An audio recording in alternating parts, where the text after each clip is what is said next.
La parole est à Monsieur Jean Grenet, du groupe UMP, pour une durée ne pouvant excéder 5 minutes. Bien, Monsieur le Président, Monsieur le Ministre garde des Sceaux, Monsieur le rapporteur, mes chers collègues, m'exprimant dans le cadre de cette proposition de loi consacrant désormais au niveau législatif la procédure dite d'orientation des détenus condamnés, actuellement simplement dans la partie réglementaire du Code de procédure pénale, et en y ajoutant l'objectif de maintien de liens familiaux qui doit conduire à ce que les détenus condamnés soient affectés dans l'établissement le plus proche de leur domicile correspondant à leur profil. Je m'associe donc avec conviction à cette proposition de loi. En effet, ce maintien des liens familiaux des personnes détenues constitue un enjeu majeur de la bonne exécution des peines. À ce sujet, député maire de Bayonne depuis 15 ans, et donc capitale du Pays basque,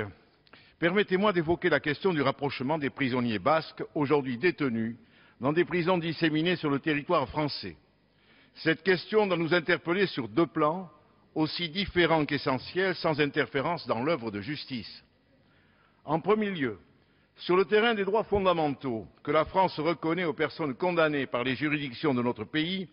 je veux ici rappeler que ces personnes, qui se sont parfois engagées dans l'impasse de la violence et condamnées pour ces raisons, doivent pouvoir, en tout état de cause, bénéficier d'un traitement pénitentiaire adapté, car c'est précisément ce droit-là qui fait l'honneur et la force de notre démocratie. Condamnés par les tribunaux et accomplissant leur peine, ces prisonniers n'en sont pas moins des hommes et des femmes qui ont besoin de ne pas couper tous leurs liens familiaux. À ce titre, ils doivent pouvoir bénéficier du droit de voir leur famille, leurs enfants, leurs amis, sans que l'on se croie obligé de rajouter à la peine pénale la double peine de l'isolement pour eux et pour leurs proches. Que l'on songe aux kilomètres accomplis chaque semaine par ces familles pour un simple moment de parloir, aux coûts humains et matériels pour comprendre que la vraie justice et la réinsertion sont à ce prix, sans faiblir pour autant sur l'application de la peine.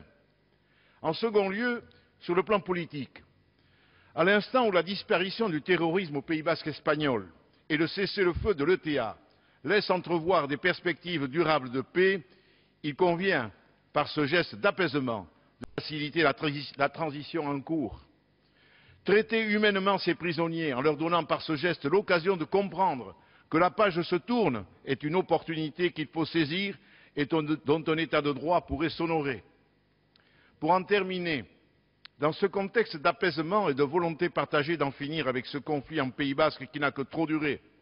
la justice dans notre pays s'honorerait également de mettre un terme définitif à certaines procédures d'extradition qui n'ont plus lieu d'être. Je pense notamment à la militante basque Aurore Martin, qui n'a pas de sang sur les mains, et dont la tentative d'interpellation à Bayonne il y a quelques mois avait tourné court dans des circonstances peu glorieuses.